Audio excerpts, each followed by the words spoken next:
Good evening. We will start in 1 or 2 minutes from now.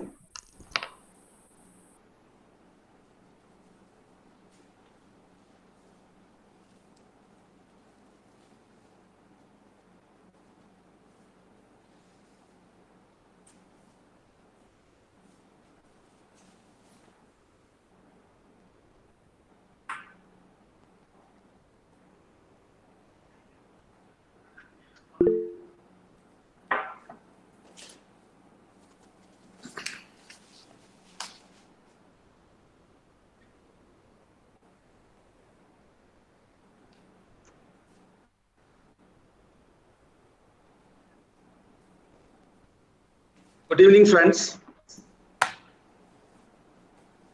For all of you who have joined this particular program, dear friends, this is one of the major programs organized by the International Institute of Migration and Development, which was established a few years back. Our president is K.C. Sakaria, formerly World Bank demographer. July 11, which we are going to discuss today on the World Population Day celebration, is a special day to all of us, basically demographers, health experts. And it is super special for IIMAD because July 11 as a date to celebrate the World Population Day was fixed by our president K.C. Sakaria in 1987 as a World Bank demographer. In fact, he fixed the date as July 11, the world will cross to 5 billion. He did given the date to the UN. And it was in 1987, July 11 was decided to be celebrated as a World Population Day. We have completed 34 years of celebration. And Professor Sakaria, who was in the World Bank, Washington in 1987, returned back. And right now, he is in Trivandrum. He is 98. I just met him last week. I spoke to him today morning just to check how he is. And this is very great occasion for us that this organization is working under the president of Professor K.C. Sakaria. And 87, when we started celebrating World Population Day, I also joined in CDS in 1987. And now it is 34 years of working at CDS. I just retired from CDS in 2021. So it is 34 years we are celebrating the World Population Day. And I also completed 34 years working in Center for Development Studies. This year, there are many themes people are talking about, but I would like to ask you that we have decided to speak on COVID-19, migrants, and health. This is the topic we are going to focus on today. And why this topic is we have chosen, there are 3 reasons. One is, all of us, I mean all of us, people who are listening to us and people who are not listening, all of us are affected by COVID-19 in one way or other. In one way or other. In fact, some of the people who are attending, they also got COVID. And some of the people were affected by their family members' COVID infections. And some people recovered from the COVID, and some people had a lot of post-COVID complications in our own families, our neighbors, our distant relatives, our close network. And we also lost some of the people in our own families. And now we are talking about COVID-19 vaccination. So we are still talking about COVID-19 in our midst. So this is one of the reasons we thought we should discuss about COVID-19. We have seen 2 waves. All of us have seen 2 waves, first wave and second wave. Of course, people predict the 3rd wave is going to come. And some people said it's already there in Kerala. Yes, Kerala is now leading with 14,000 COVID infection today. And it is almost 25% of the COVID cases are now in India is in Kerala. We are number 1. I was telling to somebody, Kerala should be number 1. Because every time Kerala is number 1 for many things, like sustainable development. And now Kerala is number 1 with the highest COVID-19 cases. And the second thing is about migrants. And we know what happened to them last year. I think we heard many people talking about them. But according to my own estimates, in India, close to 600 million Indians are living in a place they are not born. They are living in a place they are not born. I think it includes most of us. It includes our Honorable Prime Minister of India. Everybody moves today. Mobility is part of our human life. 600 million people are living in a place they are not born. And out of that, 200 millions are migrants, either moving within the state or moving between states. And these two people were affected by the lockdown, triple lockdown, e-passes, state closing, district border closing. They are all affected by that. And we know they were moving around. Some people were affected directly by them. We have seen that last year in the first wave. Of course, all of us were talking about in the first wave about livelihoods. We were all talking about livelihoods. And second wave, we were talking about lives. We have seen people are losing their lives. We had talked about the lack of oxygen in city like Delhi, and we had hospital beds unavailability. So many issues came in the second wave. So we were talking about lives. But one of the groups which was affected by the lockdown and the other activity of COVID is migrants. So that's why we thought we should talk about COVID-19 and migrants. But if you look at it, there are many discussions going on and lives and livelihoods, but the health aspect of the migrants are not being much discussed in the public debate. That led us to focus this presentation on COVID-19, migrants and health. When we discussed internally this topic, we were thinking about people who should be part of our discussion. And it came to our notice, immediately the first name came to our notice was Dr. Srinath Reddy. I can talk about him itself for 1 hour, which I am not going to do. But when we talk about health, I think he spoke in many meetings I have seen. And so I thought he will be our first speaker to speak about COVID-19, migration, health. Let me talk about him, maybe 2 sentences about him. Professor Dr. Srinath Reddy is currently the president of the Public Health Foundation of India.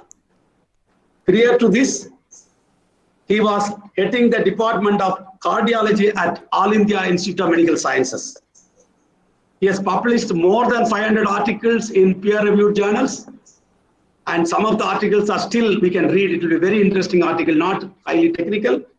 And I was fascinated by his latest book, which is published through Orient Black Swan, Make Health in India Reaching a Billion. It's a very small book, but it is very interesting read. I would advise all of you to look at that book and read. And finally, he received Padma Bhushan, the 3rd highest civilian award by the Republic of India in 2005. Now I hand over the floor to Dr. Srinath Reddy to make his interventions. Thank you. Thank you very much, Dr. Rajan, for this opportunity to be part of this gathering on a very important day. As you said, many of us are migrants one way or the other. I was born in Madras, currently Chennai, grew up in Hyderabad, moved to Delhi, and where I've been there for the most part of my life, adult life, after graduating in medicine in Hyderabad. For about 16 months, I was a migrant to Canada, where I did my training in epidemiology, while still being on the faculty of All India Institute of Medical Sciences, Department of Cardiology. And having been in Delhi for several years, now I've moved to Gurgaon in the neighboring Haryana. So in a sense, it has been a part of movement. However, as you pointed out, those of us who move with the security of education, income, stable livelihoods, and reasonable social acceptability, while we are migrants in several ways, are not threatened by the insecurities of life, which the migrants who are actually moving from place to place in a desperate search for livelihoods and some level of security. And these are the people, the 200 million that you talked about in India, who we really need to look at when we talk about migrants and the impact of COVID on their health and how the various waves have actually affected them, and how the anticipated third wave might affect them, and how we as a society have responded collectively and individually to their plight on different occasions. But as you rightly pointed out, health is a very important lens through which we can view their lives. Because even when we look at the Sustainable Development Goals, which are 17 with multiple indicators and several targets, the best summative indicator of success in the Sustainable Development Goals is health. Because health is affected by poverty or liberation from poverty. It is affected by education, it is affected by gender, it's affected by employment, it is affected by most of the goals. And of course, including urbanization, level of urbanization, the access to water, all of these are important elements that are there in the Sustainable Development Goals, but they impact upon health. So we probably need to measure what that impact is. And when we look at the impact on health, and if we have to look at the most vulnerable sections on whom we must focus our attention to see how the impact of development is not only translating into these targets linked to the Sustainable Development Goals in an aggregate manner, but how it is actually translating in a disaggregated manner to bridge the health equity gaps between different sections of the people, and how our movement towards these goals are actually benefiting the most vulnerable sections, and there we must count the migrants. So the idea of looking at COVID through our examination of the health of the migrants is absolutely very relevant, even from the point of view of gauging our own developmental process. However, when we look at migrants' health only before the pandemic, during the pandemic, or after the pandemic, and are linking it to what has happened during the pandemic, I think it is still a very limited view, because we must take into account that they faced a huge amount of challenges to their health before the pandemic. They continued during the pandemic, and they will continue after the pandemic, because the kind of inequities that society has heaped upon them have actually impacted their health, and unless redressed, will continue to impact adversely on their health. Of course, COVID brought in fresh challenges, and that accentuated and aggravated those health inequities and posed even new threats. And those we must take into account. But if we only turn our attention to their health as a consequence of the pandemic, and then turn our attention away from the need to address the more enduring challenges that exist in terms of their health status, we would be actually doing an incomplete job. That's why I would go in my talk to talk about what the actual health challenges that the migrants face are over a period of time, and how the pandemic has actually highlighted some of them, accentuated some of them, and has brought in fresh challenges as well. We must recognize that even before the pandemic, the migrants have suffered income insecurity in terms of they've been deprived of job security. They have had very tenuous food security. Physical security and safety have always been a challenge. Housing and shelter are never assured. Access to healthcare is limited, as for the rest of the poor, but even more threatened for the migrants. And opportunities for development for their children, which matters to any family, are limited and quite often put into jeopardy because of the very nature of migration. And therefore, what we really recognize is that these uncertainties are greatly accentuated and endangered in terms of their welfare during the period of any pandemic or public health emergency.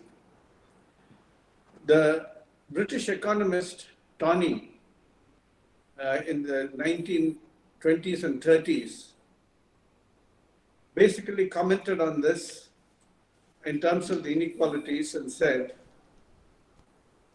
with massive inequalities where many are denied an adequate education, unable to access effective health care, and housed in slums, equality of opportunities is nothing more than a cruel jest, the impertinent courtesy offered to unwelcome guests in the certainty that circumstances will prevent them from accepting it.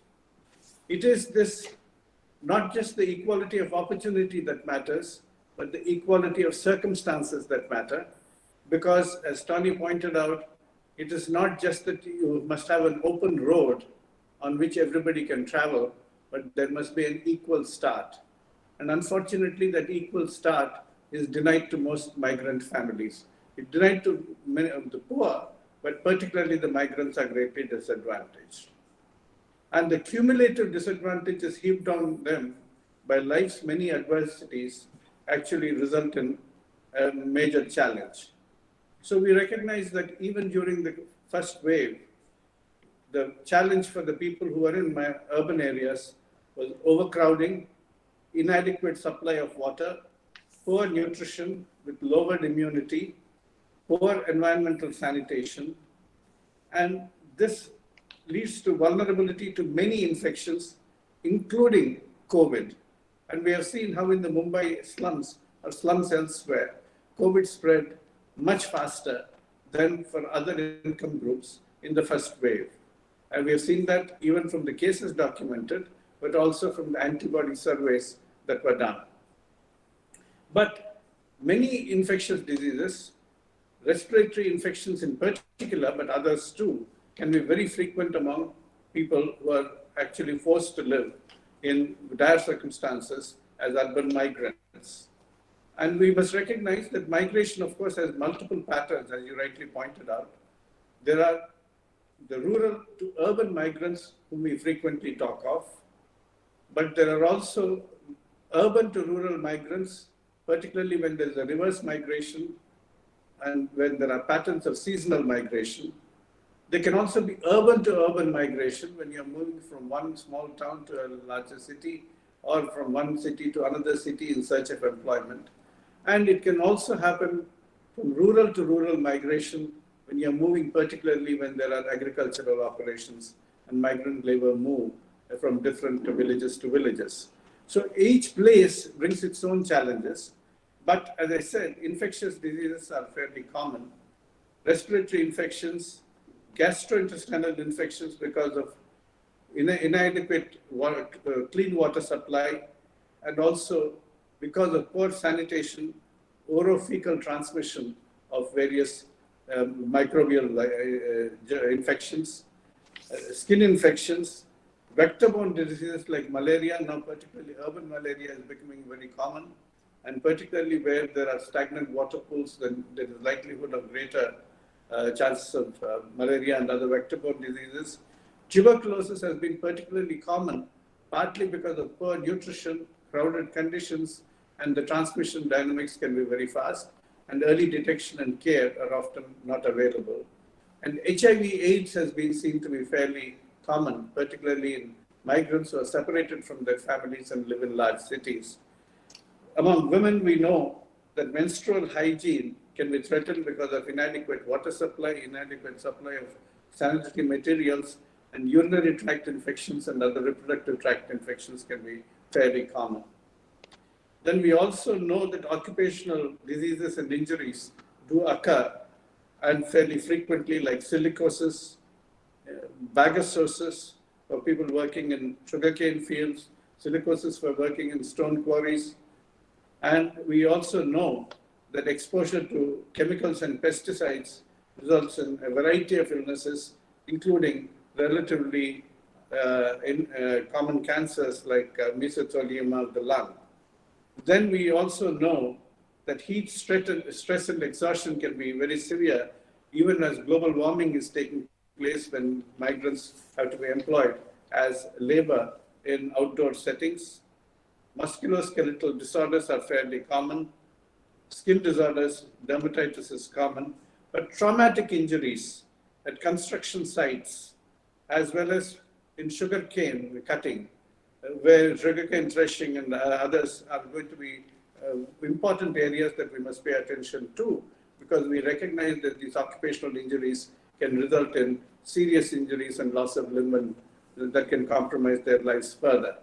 And in the construction industry, we know that a variety of injuries can happen because of falls.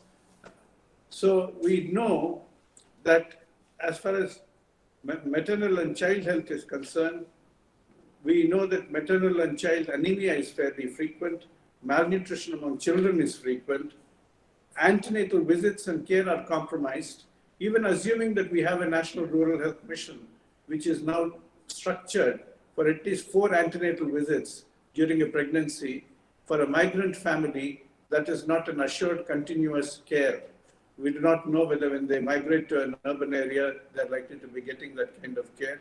So the required antenatal care is interrupted frequently and is unlikely to be available in a new setting where they do not even have a legal identity to demonstrate. So that is a major problem, because the absence of civic identity can be a big challenge, particularly when they're migrating to an urban area where some of the access to the healthcare facilities is limited by the need to demonstrate a registered civic identity. And sometimes the benefits accrue only to the people who are considered to be residents of that place on a regular basis. And even the children, of course, are denied their education as a result. Child immunization is interrupted. Mental health can be a major challenge because of the adversities themselves, but also the propensity in these populations, particularly in urban areas, to become prey to addictions, domestic violence, trafficking of women and children, inability to access health services and social protection services due to lack of civic identity or because of restrictive regional policies can be a major challenge. Now, one of the issues that came up in the first wave, as I said, was because they were unable to observe physical distancing, which was being widely advocated. They were unable to observe staying locked up at homes because they had to go out and earn their wages. And they were locked up in places where they had very little access to good sanitation and water. And they were not allowed to travel back to their homes. And even while they were traveling back to their homes, they were subjected to a great deal of discrimination and violence, including custodial violence by the policemen on the route. And unfortunately, they were denied shelter and income in the cities that they had helped to build. But even when they returned to their villages, some of them, they were treated as unwelcome strangers because of the fear that COVID had evoked. Not only they were quarantined outside, but they were doused in disinfectants, which had no rationale, but posed a fair amount of chemical hazard to them. So given the fact that they had faced so many adversities, and all of them impacted on their health, physical as well as mental, the first wave was disastrous for the migrants, whether they actually managed to go back to their villages or whether they stayed confined in the unwelcoming environment of the cities where they were viewed with suspicion by the permanent residents of the cities. Now we know that in the city's urban health mission is supposed to be providing a fair amount of facilities, but that's only on paper. The urban health mission has not really taken off in any big way.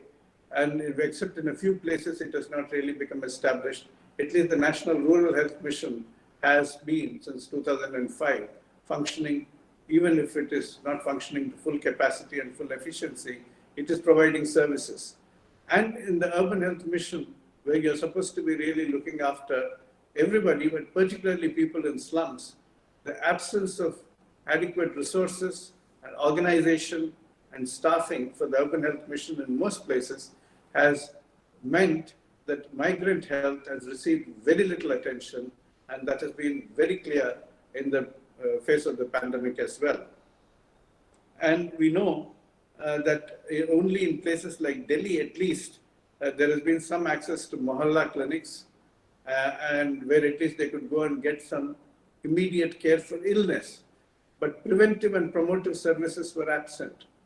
Immunization services might not have reached them, particularly the migrant families. And many of the services that would have been assured to permanent residents would not have been available to them. And even in hospitals, where whether it is in various health insurance schemes, like the Pradhan Mantri Jan Arogya Yojana, unless you have a civic registration which is ensuring portability, you may not be able to access it.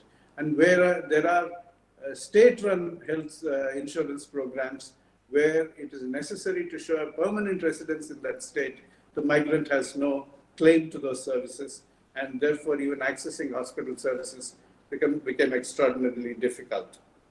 So what we really need to look at is to look at health as a right, and that is, I'll come back to that later on.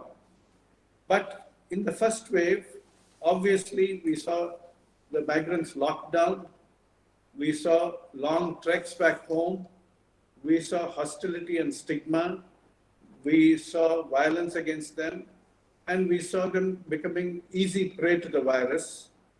In the second wave, already many of them were infected, but they again became exposed along with the other sections of society. But one of the problems that has happened is, while other sections of society could get to hospitals, even if they were overcrowded, and could get some services from private hospital services as well, the plight of the migrants was extremely severe. But what happens if a person gets COVID and recovers also? Now we know that 20 to 30% of the people are getting long COVID or sequelae of COVID which lasts for several weeks or months. Yesterday I was listening to the experience from Odisha, where I was told that in the migrants there were actually had returned, for example, from Bengaluru, the Odia migrants who had gone there had come back after having suffered COVID and were now suffering from long COVID, severe exhaustion, fatigue, and other symptoms of long COVID. So they could not find work, they could not have the physical capacity to work, and in the absence of social security, now they're likely to fall further prey to aggravated poverty and other health conditions related to poverty, and that will have an impact on the rest of the members of the family as well. So unless you have a caring health system which ensures health services to everybody and provides those kind of services on a regular basis through universal health coverage, these kind of challenges will continue to be inflicted on the most vulnerable sections of the people, and the migrants are among those most vulnerable people. Now, what about vaccines?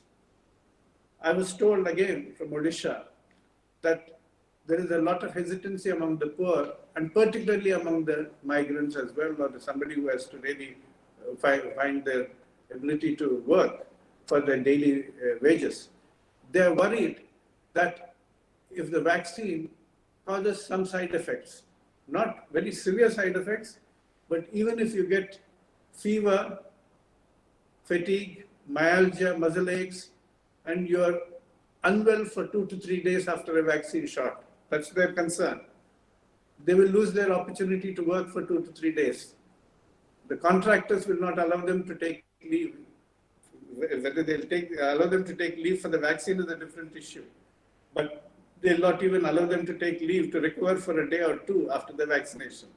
So they're worried. One of the reasons for vaccine hesitancy, I was told, is this particular reason, that they just don't want to lose even 1 day's work because they're worried that the vaccine may make them ill even for a day or two.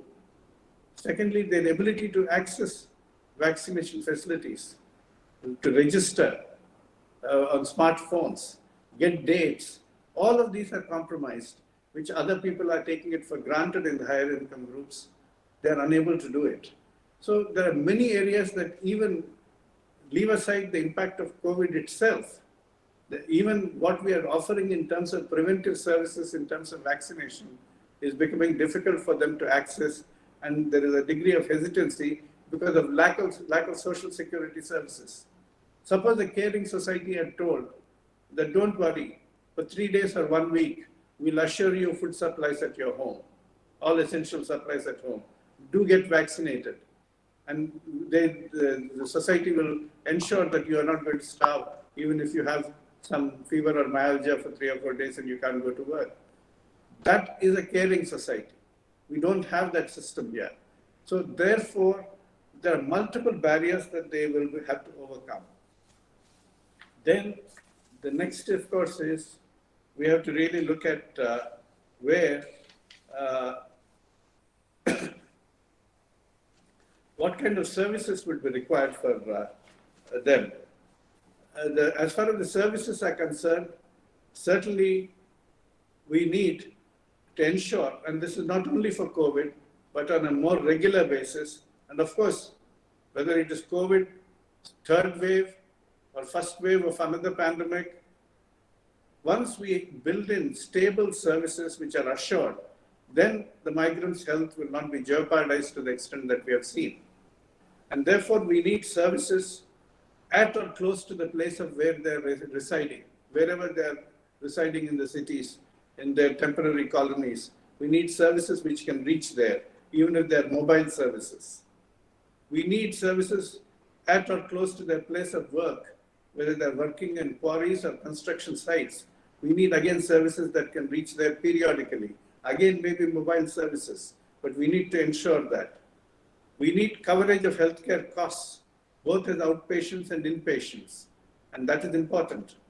And we need to see that none of the services that are assured under the various government schemes, the migrants are deprived of, either because of lack of access or because they do not have the requisite registration papers or civic identity papers.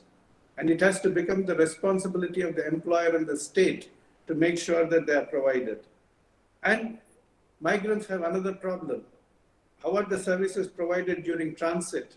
How are they protected during transit, particularly long distances, not only against violence and discrimination, but even for health? If they require services, how are they going to be assured?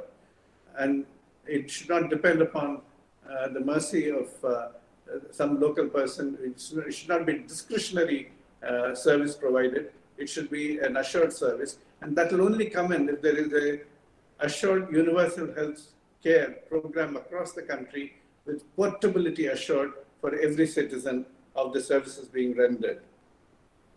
And of course, we do need to ensure that they have legal identity provided with, as soon as possible. So I would say that in terms of a right, migrants certainly have a right to health like every other citizen, but that right is most frequently infringed upon. I would like to end by quoting Sridhar Venkatapuram, who wrote in 2011 in a book called Health Justice.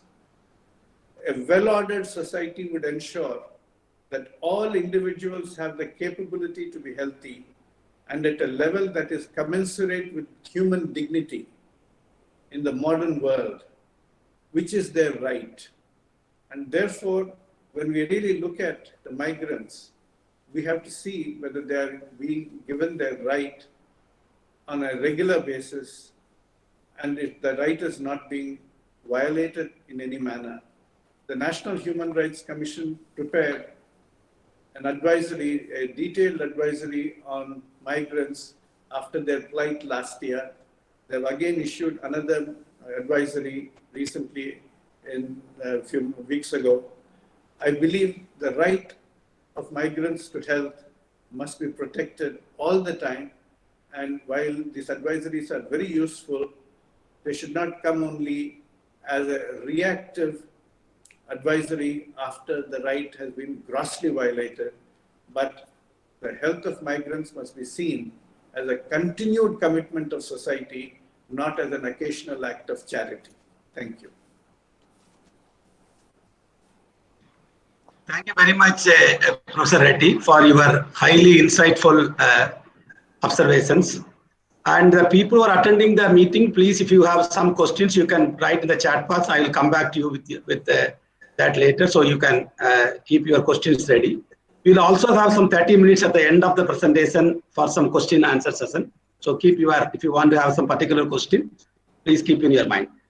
Now, I also probably when I come back to the next time as a question, we were talking about one ration and one nation card, talks about food security. Professor Reddy, shall we also think of it can be linked to the health card, like one nation, one ration card, which talks about food security for migrants? Can we also imagine a card which can be also give them health security wherever they move? Similar card, maybe a smart card. Maybe that is something we will take it up during the discussion time. And the second point, I also want to look at it because when I meet some people now, people come back from the city with the empty-handed because they were denied wages. The city, they were not paid salaries for 2 to 3 months in the city like Mumbai, Delhi. They are going back to villages. They go with what I call them empty hands. And then they end up in committing suicides. Return migrant suicide is coming back. I'm hearing that, but I am not seeing that anybody looking at it because we thought how many people died during COVID-19 crossing the in the country. So the mental health, I think that's very important, and the suicides, because we talk about farmer suicide sometimes, but I think return migrant suicides also something should be looked at it by scholars, which we'll also discuss during the discussion time. Now let me go back to my second speaker, Ali Mehdi, please. Ali Mehdi is, of course, Ali Mehdi. Yes.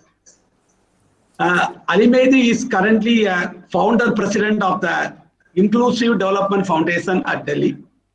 And he's a senior visiting fellow at the Indian Council for Research on International Relations, New Delhi. He's one of my very good friends. And he recently edited a book with me, basically, on health of the nation, Perspective for a New India, published by Oxford University Press. Ali Mehdi, your time, please. Great. Thank you so much, Professor Rajat, for inviting me to this wonderful discussion. It is a privilege to be speaking today in the presence of highly. You can open your. Sure, yes, thank you. Sure. Let me also share a screen, which is going to be the cover of my presentation today. So yeah, thank you, Professor Rajat, once again for inviting me to this wonderful discussion. It is a privilege to be speaking today in the presence of such highly distinguished demographers like yourself, as well as a distinguished public health expert like Professor Srinath Reddy. Thank you very much for this opportunity. I'm going to focus on a theme which has been always critical for growth and development in the country, but has added significance in the context of the COVID-19 pandemic, which is investing in human capital for enhancing the resilience and competitiveness of our workforce, labor migrants in particular. Professor Reddy talked about the enduring challenges of migrants, and I think one of the most enduring challenges of labor migrants in particular, especially those who are semi-skilled or unskilled, is the human capital. So India, as we know, that India has been characterized by very high levels of internal as well as international migration. According to Census 2011, there were 450 million internal migrants in the country, while India has been the world's largest country of origin for international migrants, 18 million in 2020. India's diaspora is distributed across a number of countries, with 3.5 million in the UAE alone, 2.7 million in the US, and 2.5 million in Saudi Arabia. Ali, can you speak a little louder? We are not able to hear you well. Some increase in sound, please. Yeah. Okay. Or maybe close to the mic. Okay, just 1 second. More louder. Yeah. Is it better now? Better? Okay. Yeah, please. Great. So India has also been the world's largest recipient of international remittances. Remittances are known to be the most direct link between migration and development. Although India's international remittances are projected to fall by 23% due to the COVID-19 pandemic, they only dropped by 0.2% from $83.3 billion in 2019 to $83.1 billion in 2020. On the other hand, China, the world's second largest recipient of international remittances, recorded a massive decline of 13%. But if we compare ourselves to some of our neighbors, we did not do much better. For instance, Pakistan, in Pakistan, remittances rose by 17%. They rose by 18% in Bangladesh and 5.8% in Sri Lanka. So in India, although the overall decline in international remittances was marginal, there was a 17% drop in remittances from the UAE, the country with the highest number of India's international migrants. This drop was offset by resilient flows from the US and other host countries. According to World Bank's Migration and Development Brief of May 2021, in Kerala, an estimated 1.2 million migrant workers out of 4 million plus who work in GCC countries returned in 2020 after the pandemic left them jobless. So low-skilled workers were the hardest hit, according to the World Bank brief. A similar pattern of loss of jobs, especially among low-skilled workers and return migration, could be seen within the country after COVID-19 pandemic struck. The lockdowns affected the livelihoods of nearly 40 million internal migrants, most of them from poor states such as Uttar Pradesh and Bihar. Many migrants returned by road, cycling for hundreds, even thousands of kilometers. Many packed up in trolleys and even in concrete mixer trucks, and several died in the process. According to official statistics, 1.14 crore migrant workers returned to their states. But according to experts, the actual number is supposed to be very much higher than this. With low-skilled workers hit the hardest by the pandemic, nationally as well as internationally, the significance of focusing on human capital development going forward cannot be overemphasized as a central strategy for pandemic preparedness, both from a lives and a livelihood perspective. It has been known for a long time that human capital is constitutive of as well as a key determinant of health. And we have also known that human capital is a central determinant of economic competitiveness, given the shifts from manufacturing to services-led growth.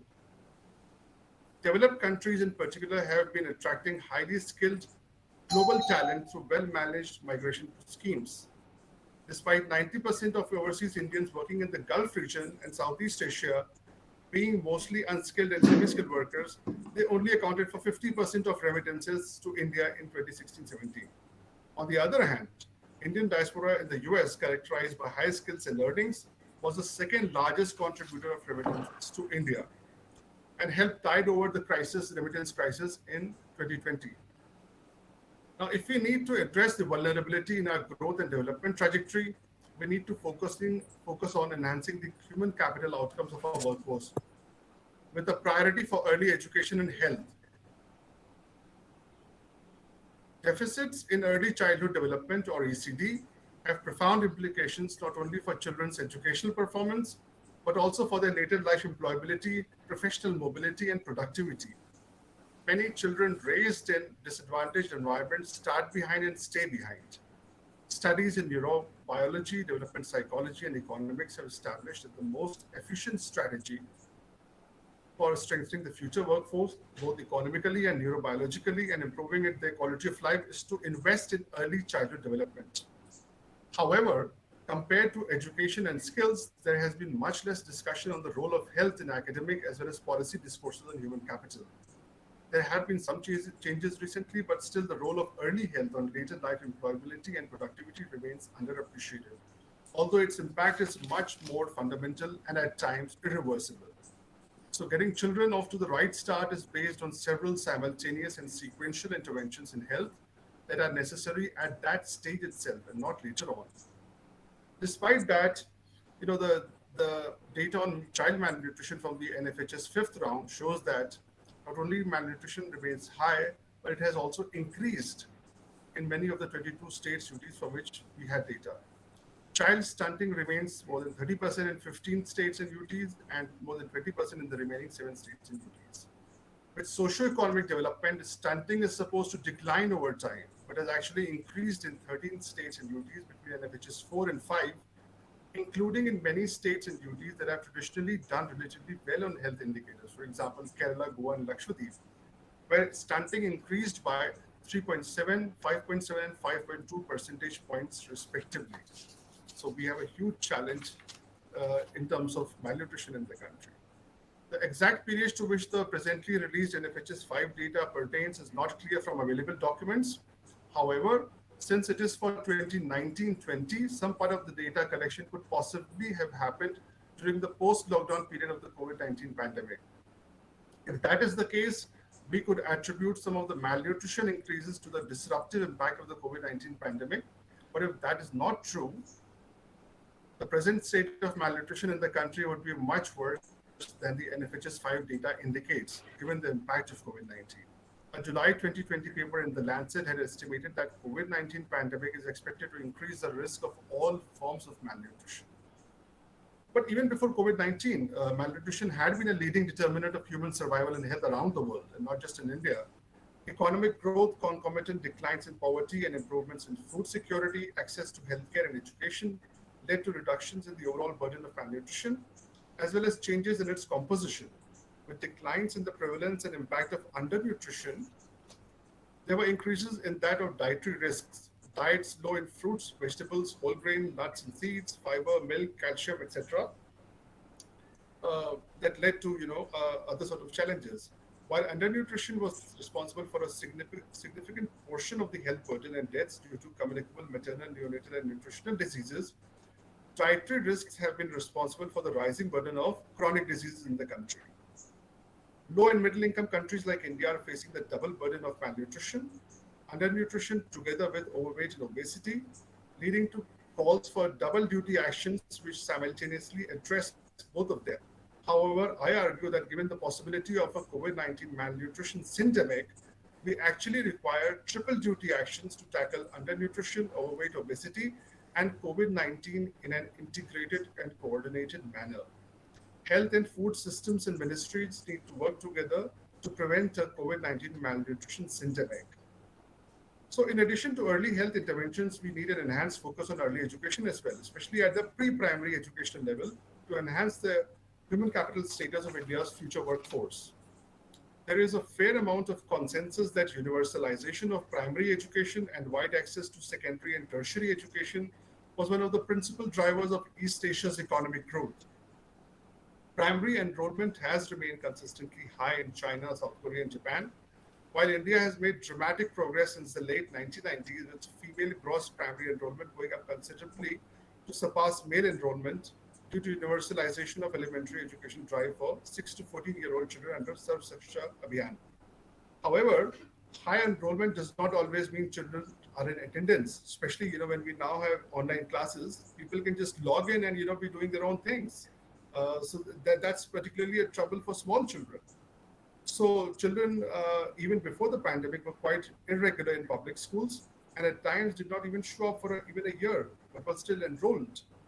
The pandemic has worsened educational prospects of smaller children in particular, especially those from a disadvantaged background.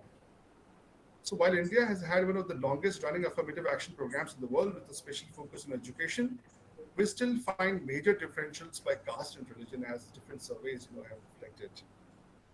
The overall educational status of India's labor force isn't very surprising.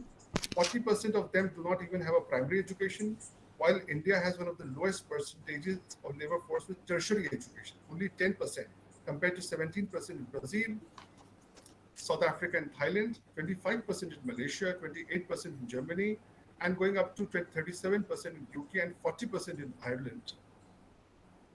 In India, the understandable eagerness for rapid growth and development after independence led the first Prime Minister, Pandit Jawaharlal Nehru, to focus on building centers of technical and scientific excellence.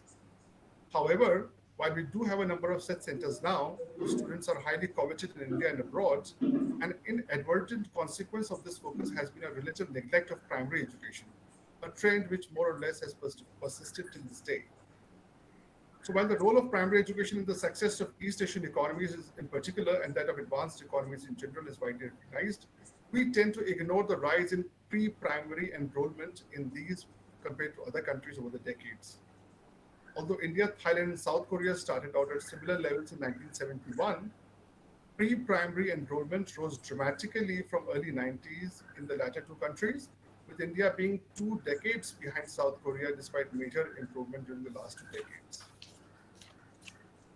Families as well as pre-primary schools have the onus of inculcating soft generic life skills. While these skills are difficult to measure, they play a significant role in determining formal schooling, cognitive, and labor market success. This is not just supported by psychoeducational research that stresses the importance of early childhood interventions like fostering emotional security and motivation in children, but also by emerging empirical evidence based on employer surveys. Given the structural challenges in the economy, success depends on whether the generic skills needed to learn and adapt to different tasks and problem-solving environments has been acquired. These general skills are especially important in more dynamic economic environments and in conditions of pandemics that we are witnessing today. The foundation for personality-oriented soft skills has to be laid very early on and also needs to be developed over a longer time frame, and hence the need to focus upon early childhood education. Preschooling years are regarded as the best time for inculcating many of these skills through very simple activities like finger painting, playing with blocks, sharing and interacting with peers, which help children learn to control their impulses, keep anger in check, stay determined on their tasks, listen, develop curiosity, etc. Soft skills are regarded more important when it comes to entrepreneurial success as well. We all know, from our own personal experience, everybody who has a child at home knows that these skills have suffered very tremendously. So although children can log into their computers or mobiles to, participate in online classes, the inculcation of these generic soft skills has taken a severe beating due to the pandemic. India's inadequate, inefficient, and inequitable health and education systems, particularly at early levels, need to be reformed urgently if we are to improve our human capital levels going forward. A dynamic economy cannot sustain time sector-specific skills for long, and with rapidly changing contexts and demands of the economy, we need to focus on the development of flexible soft skills that can help individuals shift between sectors and contexts, especially when they migrate out of the country. It might be difficult to adopt this approach with regard to the existing workforce or those who are poised to enter it in the near future, but we do have a window of demographic opportunity vis-a-vis those who are a decade or more away from it. Policymakers in India talk about making India a knowledge economy, but that would not happen until we start preparing the workforce for it today onwards, and focus particularly on the 0 to 5 year age group of the present and the future, an age which holds the highest promise for development of both cognitive and non-cognitive skills. We need to make adequate investments in early health and education, and also focus on efficiency and equity aspects of these investments down to the local level. Public inefficiencies in health and education are also inequitable and lay the foundation for not just inequalities in early human capital formation, but later life employability prospects and socioeconomic inequalities at large. Shorts of vaccinations alone are not going to be enough to help us tide over the crisis triggered by the COVID-19 pandemic. Our future workforce in particular also needs a shot of justice, which is the title of one of our books published by the Oxford University Press in 2019, especially in terms of health and early health and education, so that we do not see a repeat of the livelihood crisis that confronts us today. Thank you very much.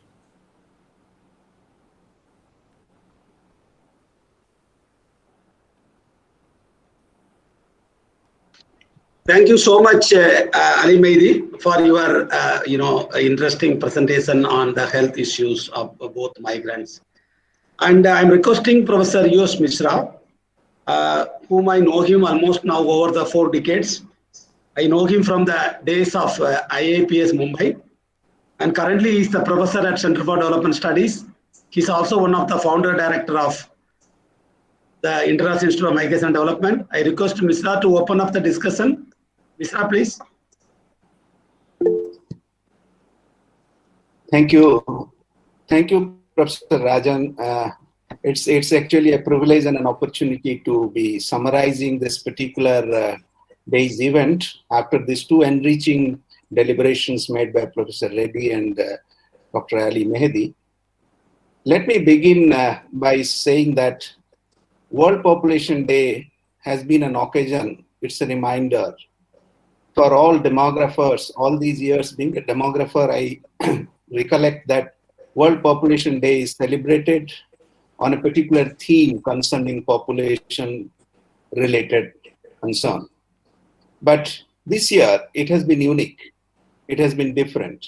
A pandemic that has threatened the human life and livelihood has to be brought in context. And that context actually brings us to recognize the insecurities regarding survival, insecurities regarding the future of human civilization at large. And this has actually come up as Professor Reddy started by saying the kind of insecurities and inequalities that we have sustained over time, and we have ignored them more than ever, and claiming to have achieved things in terms of goals and indicators. I was really impressed on one count when Professor Reddy told that we don't need 180 indicators because all of them finally have to have a bearing on what is the health of the nation. And the health indicators reflect and connect to many of them. In that context, I would put my observation in this way, that actually this very title of today's celebration topic on migrants and COVID-19 becomes suitable because of one reason, that actually insecurity or inequality becomes heightened, exposed. The fault lines come out when there is a threatening situation. A threatening situation, and one observation that I want to make, which is very crucial, so far as insecurity and inequality, which is very much a kind of an endowed thing with migrants, is because we have means and measures adopted to contain this particular pandemic. That itself goes against migrants. Think of a situation of containment through lockdown, containment through restricted mobility, containment through not going out of home. These are not means and measures that can perhaps be materialized or realized by a migrant. So a migrant particularly becomes vulnerable in the construct of our containment measures and means. This is point one. The point two, which I wanted to highlight, is about why do migrants remain insecure with regard to health? Reason being, we always have seen migration in a very economic perspective as to how migration does good to people, how migration becomes an opportunity player. But literally speaking, a migrant in a destination is always at a disadvantage on all parameters of capability if we take it that way. Because a migrant at destination in all parameters of capability is deprived because he or she can prevail there because of the fact that there in that place the population structure is actually wanting them. And this is the second ground on which migrants' insecurity begins. And finally, I wanted to say that, in fact, all these 1.5 years of pandemic experience has overlooked and highlighted the dimensions of migrants' crisis in terms of livelihood, in terms of lockdown, in terms of moving through the roads, fine. But actually, in real sense, even pre-pandemic years or normal situations, whenever there's a crisis on health, it is not the migrants, if at all they can never avail a proper and adequate health care in the place of destination. That's the reality of our country, because we often feel that sickness brings us home. So sickness takes migrants home, and migrants become vulnerable at destination. Whereas it is actually provisioning of healthcare, which we are proud and celebrating of going towards universal health coverage, which Professor Reddy ended his talk with. I feel that universality is not about count. Universality is about characteristics. We must be making things universal to everyone, whether it is migrant, non-migrant, whether it is marginalized group or the privileged ones, whether it is the residential identity of urban or rural. In fact, UHC might be a very theoretical notion, given the current prevalence and the current circumstance in our country that we are confronting today and making the migrants further vulnerable with regard to health. I will end here because I would rather love to have reactions to these two enriching presentations and an extremely informed presentation. I thank both of them to have done a very, very great job. for the audience to react, and they will add to it. Thank you, Professor Raj. Thank you, Professor Misra. So before I open up for the audience, I think I have already saw some questions. I think I would like to probably ask one intervention by Professor Reddy. Now we talk about one nation and one ration card. Can you imagine we can think of similar system for one nation and one health card? What do you think? It's workable like something like that. That is one thing I would like to some intervention or some idea from you, because it's also asked by one Dr. C. Mutturaja, who is attending the meeting. The second one, which I talked to you about the return migrant suicide, you have come across some issues related to that. Yes, please, Professor Reddy. Yes, sir. As far as the one nation, one health card is concerned, let me say that conceptually that is a very good idea because it ensures portability of service, which is integral to universal health coverage. In terms of wherever a person goes, wherever a person travels to temporarily or for a long time, there should be absolute assurance of health services without having restrictions of local residence, and therefore that portability becomes absolutely important, and therefore I believe that is part and parcel of universal health coverage. However, I would not like it to be defined always by the availability and the ability to produce that card at any time. Because we have also seen the difficulty of people actually registering for different types of identity. And if, let us say, a migrant has not been able to get that card registered before they set out on the journey for a variety of reasons, and we know what's happening in terms of digital services, there is a digital divide. Secondly, or because of corruption, multiple reasons. Or let us say the migrant has lost the card on the way during the journey. Are we going to deny the migrant the services when the migrant or the migrant's family members require it in the city where they are now working? I believe while a card is useful, the provision of services should not always be contingent on the production of that card. And that is where we have also denied opportunity for education to some of the children of migrants because they did not actually have their birth certificates with them.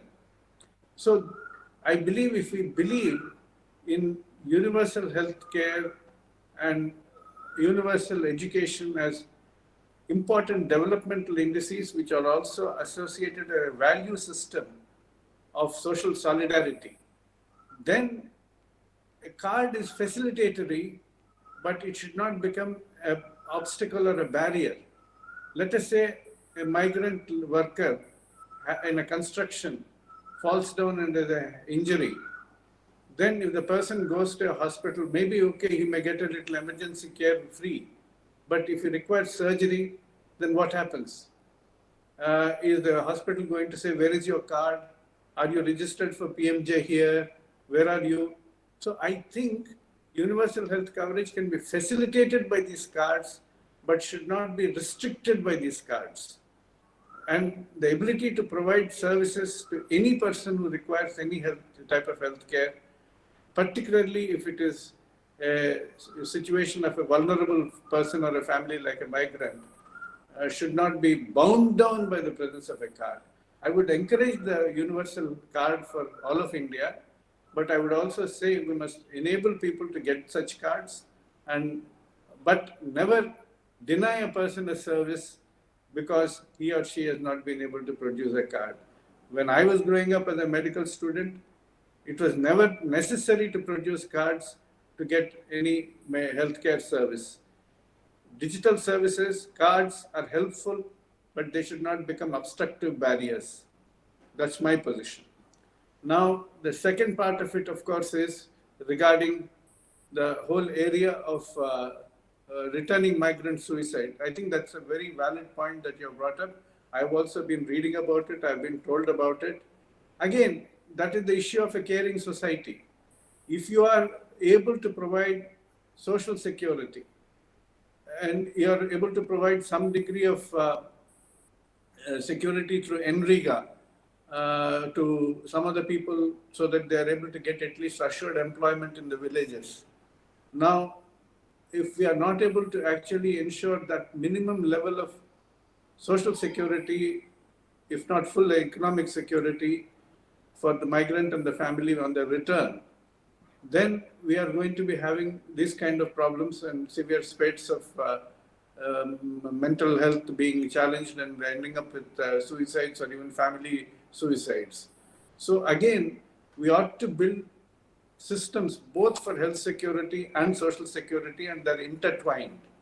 And that is where I believe village panchayats and others must also pay a serious thought as to how they are going to be treating the returning families and providing them that kind of social security till they can get back on their feet again.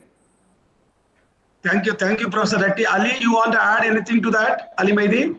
Yeah, sure. So please. So there are two things I would like to add. First, the card point. One is that, with the fragmentation of health services in the country, it's very difficult to put together the data because, different health providers, we have a situation in which there is an extreme fragmentation of healthcare services as well as data.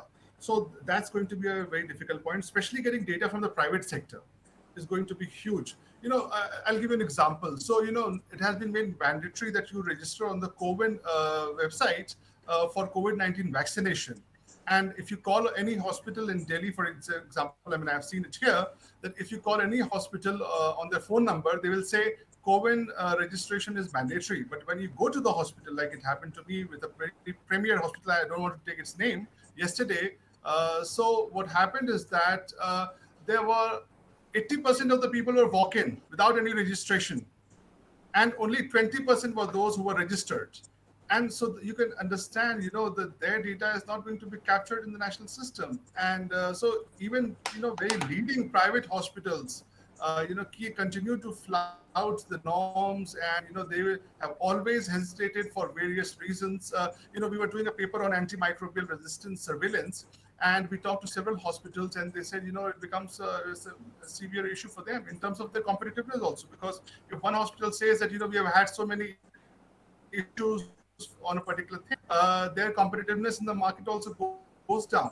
So there are several reasons why, we have this fragmentation of data systems in the country, and getting data from the private sector is going to be a huge challenge. And with most of the health services being, procured from the private sector, we can have the cards, but then if the data is not available, so it does not really help. The second thing is the confidentiality of data. That's a very critical issue. With so many data thefts in the country, and so it becomes a very personal issue also, that your data can be stolen by anybody, and health data in particular is very confidential. It pertains to your person, and it can be manipulated in different ways. So these would be the two things that I have in mind. Regarding the suicides issue, I would say that we have different models of universal health coverage in the country.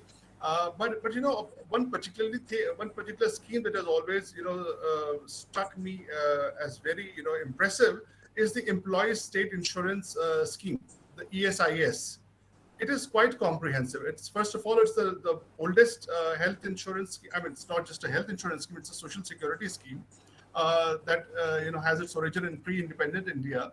But it's also very comprehensive. So it also covers your wage laws and other things, and disability, and also for your family. So different members of your family are also covered. So I think we need to really think about scaling up the ESIS model in the country, especially for the informal sector. So right now, those who earn more than 15,000 rupees are covered, those in the formal sector and working in establishment with 10 or more employees. But somehow we need to think of ways how we can extend it to the informal sector in the country. Yeah, I have a few more questions, intervention for questions from the audience. One is that they were asking that what is the impact of Pradhan Mantri Garib Kalyan Rojar Abhiyan during the lockdown period? If one of you can, take it up, we'll be very happy about that. The second one is about this. There are a lot of school meal program for the children. That now the schools are closed. so that children used to be getting some nutritious food. Like, for example, I remember when I was doing a study on noon meal scheme in Tamil Nadu, they get the hot meal at school. Now the schools are closed. That means last 1.5 years, the nutrition of children, the long-term impact on the school closing, especially on the one is education, of course. Of course, you can give the education through online.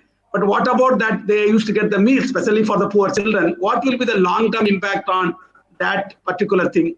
These are the two questions I have right now, but I have some more questions. I'll come back to you. Professor Reddy? I will take the second question and Okay. Dr. Mehdi can take the first question. Okay. Well, this has been a major challenge because we know that both school meals have been compromised and even Anganwadi centers were closed down during the lockdown. Therefore, even the preschool nutrition and education also suffered as a result. They were supposed to be supplying the meals at home, but that did not always work out. So the nutrition, particularly of poor families, suffered a great deal. Some places, I think the state governments and the panchayats made alternate arrangements, but that has not been universal. So this has been one particular consequence where the lockdowns have interrupted services badly and nutrition, apart from education, has badly suffered.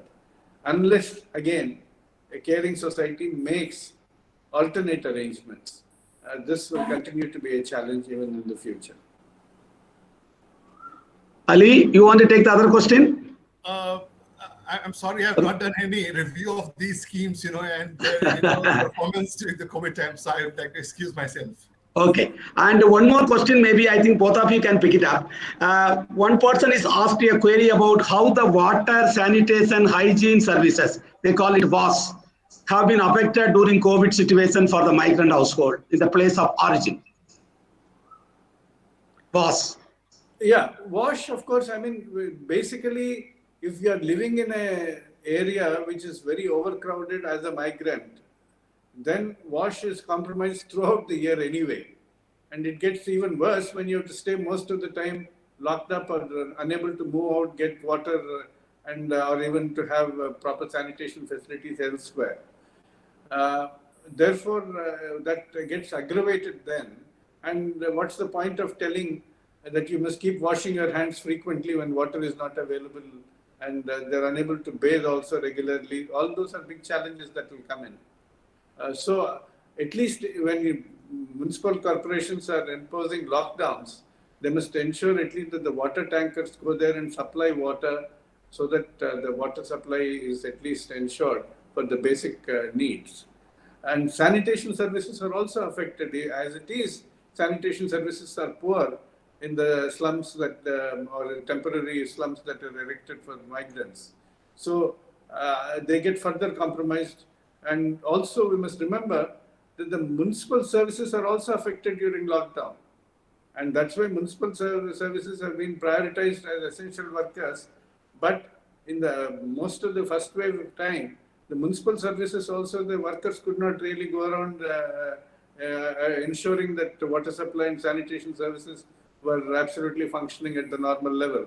So more affluent families will be able to manage, but not people living in slum areas with already compromised services.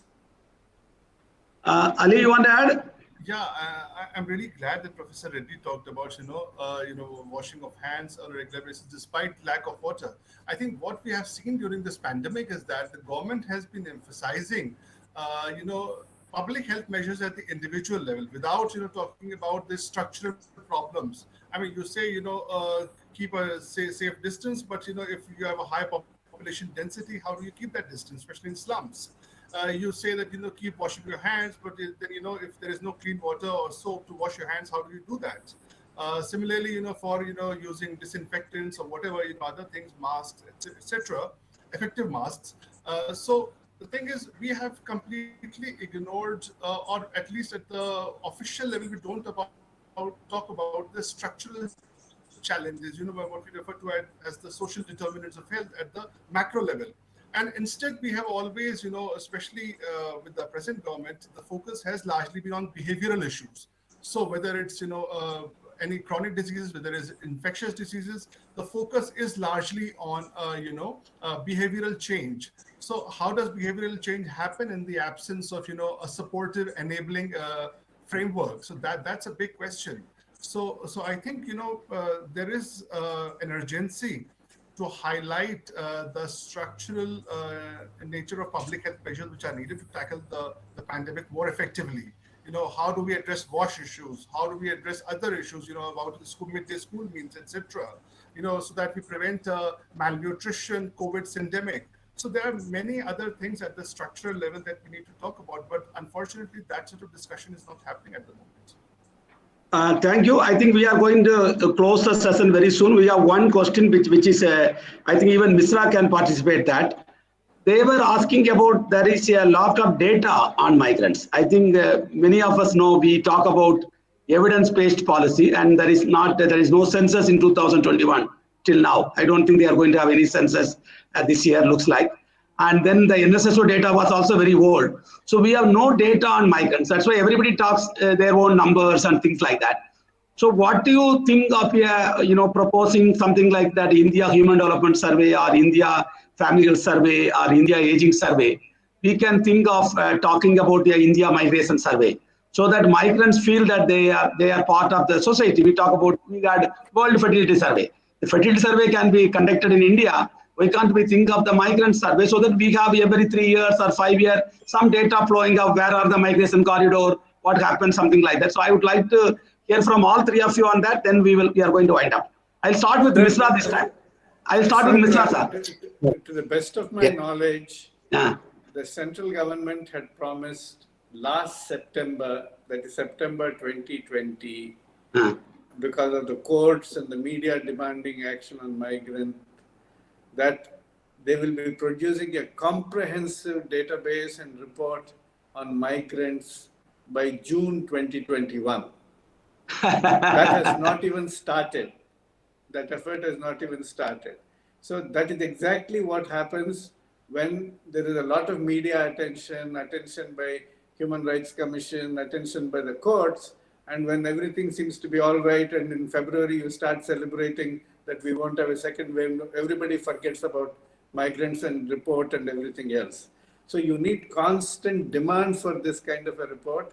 Somebody must follow it up and chase the government and saying, okay, you promised the comprehensive report by June 2021. Where is the report? When are you delivering it? Have you even started developing it? Thank you, Reddy. Professor Misra? Yeah, I think this is a vital thing which somebody has raised, because in fact, during this COVID, information base has suffered very greatly. There has been headline management, but this is the crucial year of census 2021, which is absent. And we are also not sure when is the census going to be conducted. Census is not a solution otherwise also to give data on migration, because it takes a number of years after being digitalized and whatnot. They do not provide the information on migration. However, government might escape many ways to not to provide information, and people will be handicapped in terms of analyzing anything properly or scientifically. But what is emerging and which is more disturbing is that there are private agencies which are actually producing, generating information base, producing on their own, which only loses one thing, is that we do not know how credible they are.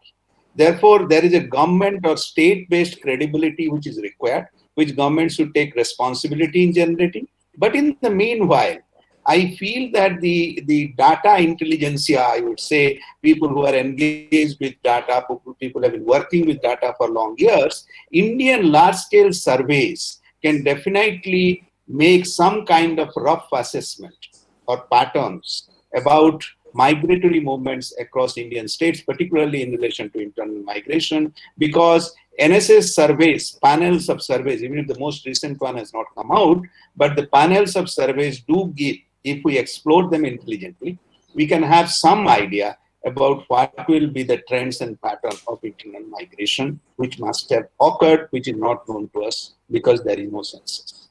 Thank you. Thank you. Ali, you want to say a word before I close up?